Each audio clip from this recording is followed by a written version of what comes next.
Greetings, adventurers. My name is Kramer, and today on our episode of Cooking Anachronism, where we make old-world style recipes using modern appliances to increase our medieval immersion, we are making bean and bacon soup. This is, once again, coming from A Feast of Ice and Fire, the official Game of Thrones cookbook, and you might be thinking, Kramer, you've done a lot of recipes from that cookbook, and you'd be right.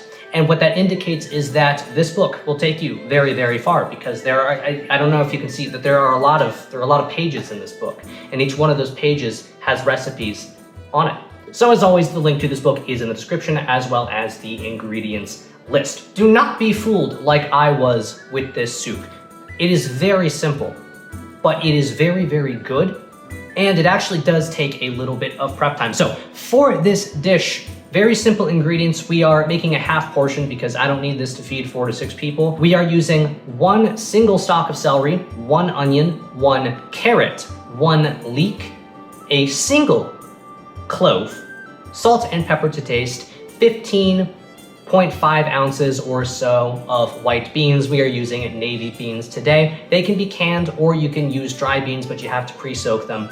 And we are using 4 pieces of bacon pre-cooked. And by pre-cooked, I mean that we had bacon that we cooked prior to this recipe. We are not using like store-bought pre-cooked bacon. And for the actual liquid portion of our soup, we are using 3 to 4 cups of beef broth. You could substitute that if you wanted to with vegetable stock or chicken stock, whatever it is that you happen to have.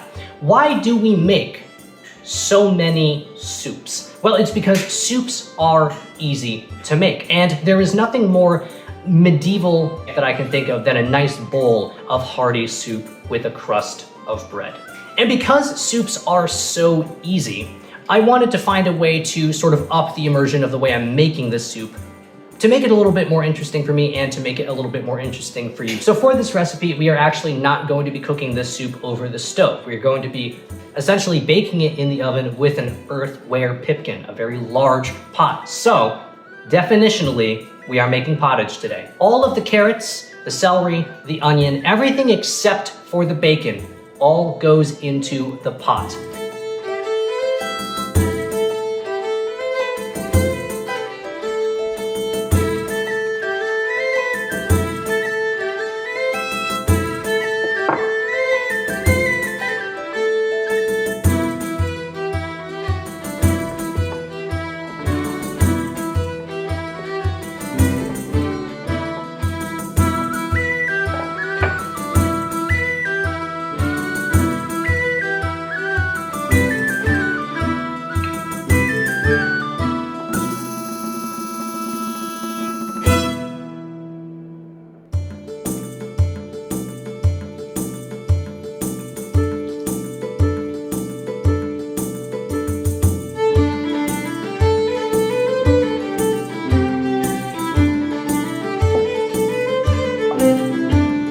So if you don't have enough of the broth to cover all of the ingredients, you can add extra water, but we want all of the ingredients covered, and then we're going to put the lid onto our clay pot.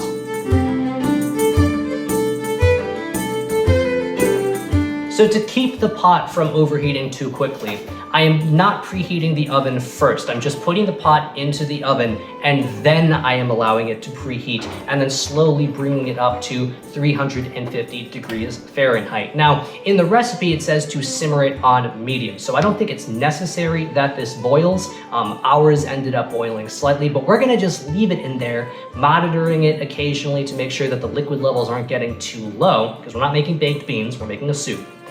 And we're gonna leave that in there for an hour. So while I was doing the research for this, while I was waiting for this to cook for an hour, I wanted to research what the difference is between modern bacon and like medieval bacon, because it's highly likely that those two things are slightly different. And what I found was that bacon can actually just refer to any part of a pig. So I suppose you don't actually have to use like bacon with this. You could use a piece of ham or a chopped up pork loin or something like that, and it would probably be just as good. You'd have to cook the pork differently in order to do that. And another thing that I came upon was that the idiom bringing home the bacon may actually come from the medieval period. I didn't find a direct source for this, so I'm not saying that this is the case. I just found it intriguing. The idea that in, I think, 1104, there was a prior in England who was so impressed with a couple for not arguing with each other for a full year that he just gave them a side of bacon as a reward. And in that town, I believe that that is still a tradition that they do. Once an hour has gone by, we're gonna go ahead and take that pot out and ladle out some of that broth so that we can get to all of the goodies. And we're going to go into that and mash that around so that all of the beans, we're not really making them into a paste, but we do want to really incorporate them into the soup and break them up a little bit. No bean is safe.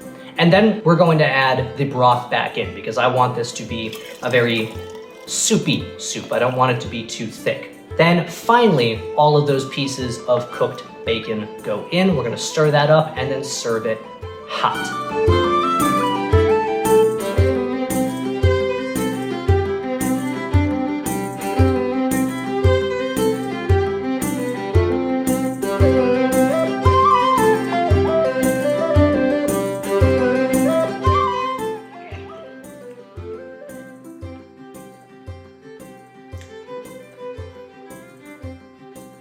Good soup. Yeah, no, I love this. This is my favorite thing now, ever.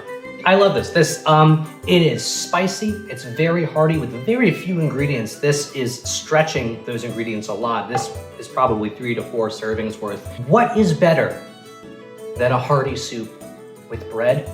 Hearty soup with bread with bacon in it. That is the answer to that question. Additions that I would make to this: some non-old world style ingredients. Potatoes. Potatoes might be considered old world depending on when. Tomatoes are definitely not. I would add tomatoes to this. I would also add green onions. Bring that little bit of brightness into the broth. I added just the right amount of pepper to this. This is exactly how I like my soup.